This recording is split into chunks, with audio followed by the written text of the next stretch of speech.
नमस्ते प्रणाम। मैं संध्या आप लोग के लिए बहुत खूबसूरत मम्मी के ज़माने में जो वो चक्की पीसा जाता था उस पेपर का गीत है। और उसके निर्वाही भी गीत गाते हैं जो हमारी किसान महिलाएं दीदी लोग रहती थी। वो लोग खेत में जब धान लगाती थी तब गाती थी। और जो बड़े घर की औरतें होती थी, घर में पहले चक्की होती थी, वहाँ जो है गेहूँ पीसा जाता था, तब ये गाना गाती थी। और बहुत ही सुंदर और बड़ा दर्द भरा है। एक लड़की अपनी सारी व्यथा कह रही है अपने भाई से। कैसे लगेगा आप लोग कमेंट में ज़रूर बताइएगा। बहुत ही पुराना गीत है। हो सकता है बीच में गाते गाते मेरी मम्मी रोने लगी तो आप लोग इग्नोर कीजिएगा, क्योंकि बहुत दयालु टाइप की मेरी मम्मी हैं। मम्मी रोइएगा नहीं है, लेकिन रोने लगेंगी पक्का, मुझे पता है। तो गाइए, मम्मी गाओ, मम्मी गाओ। आवत देखे सासू दुई रे सिपहिया होना, सासू एक संवर एक गोर होना, सासू एक संवर एक गोर होना। गोर का तो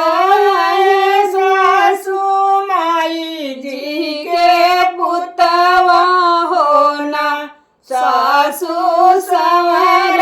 ननद जी के भैया होना, सासू संवर ननद जी के भैया होना। भैया के आवत देखी सासू बढ़ई तिनी होना, सासू दसली पलंगिया उड़ा सही होना, सासू दसली पलंगिया उड़ा सही होना। भल की मोरी सासू दसली पलंगिया उड़ा सी होना,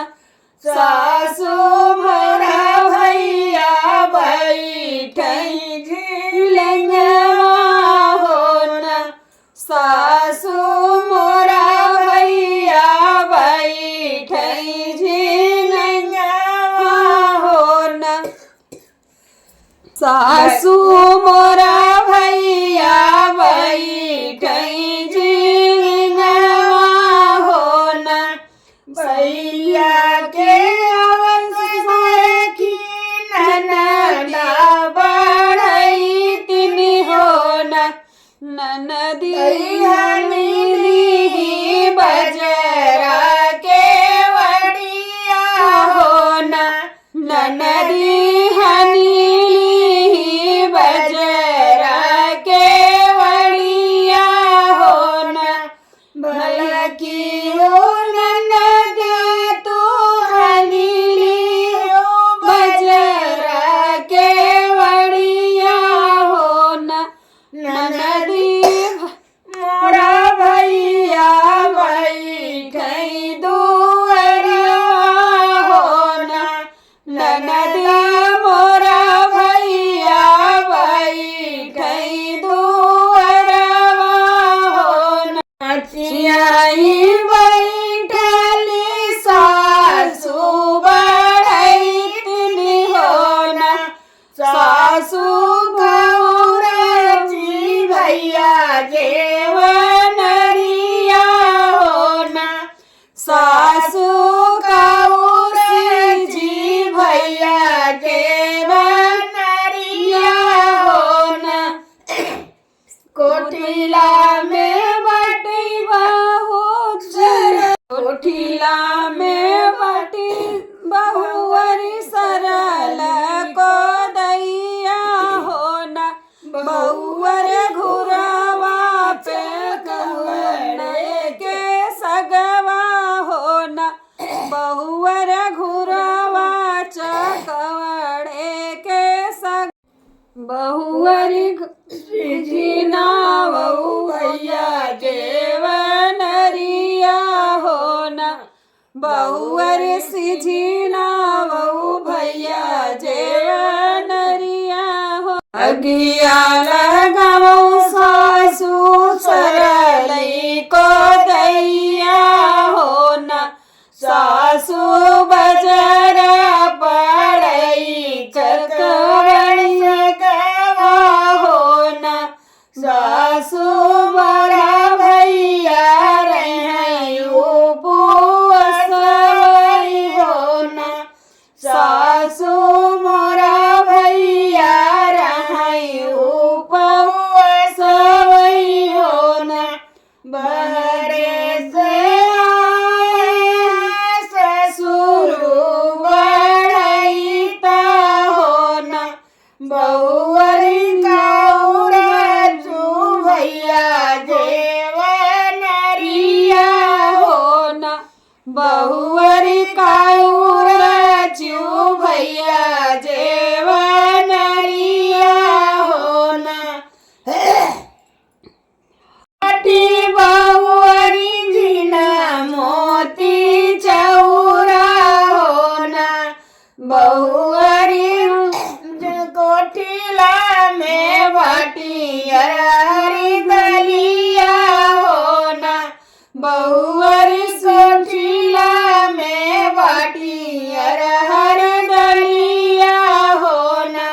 बहुवरी सचिना बहु भैया देवनरिया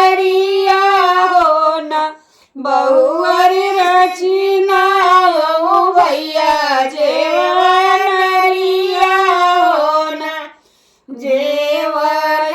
बैठे हसर बहनैया हो ना बहिनी सरवा के चुअलिया सुइया हो ना बहिनी सरवा के चुअलिया सुइया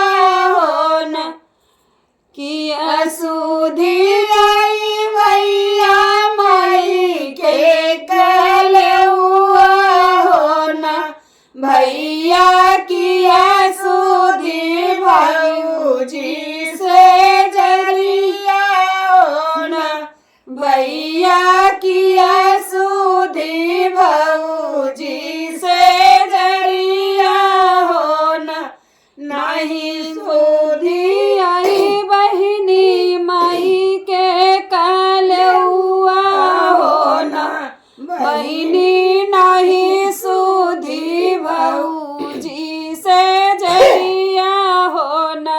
माना पतरिए सब बहिनी संकल्प हो ना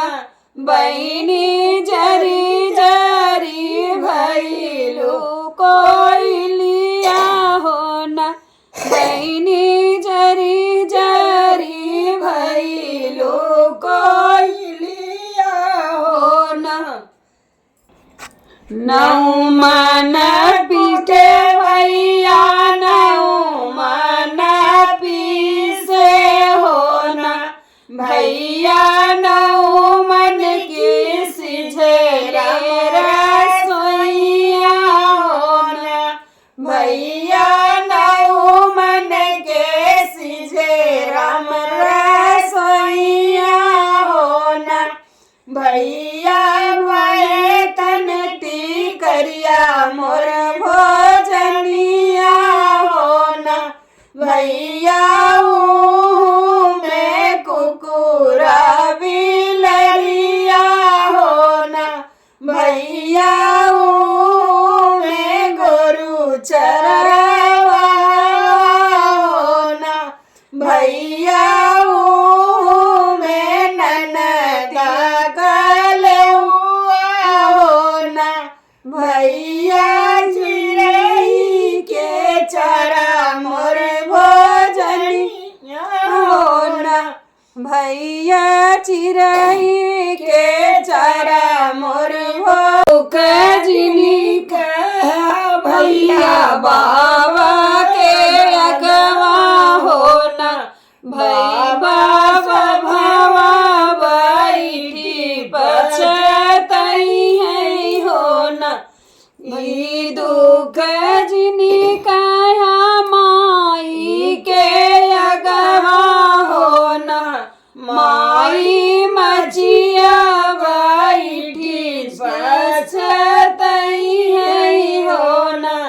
ई दुख जिनी कहा भैया भैया लगवा हो ना भैया दसवा खेलत पछतई हो ना भैया ई दुख जिनी कहा बहिनी के अगवा हो ना भैया बहिनी गवन नाई जइयै हो ना भैया ई दुख जिनी कया भौजी के अगवा हो ना भौजी सिंह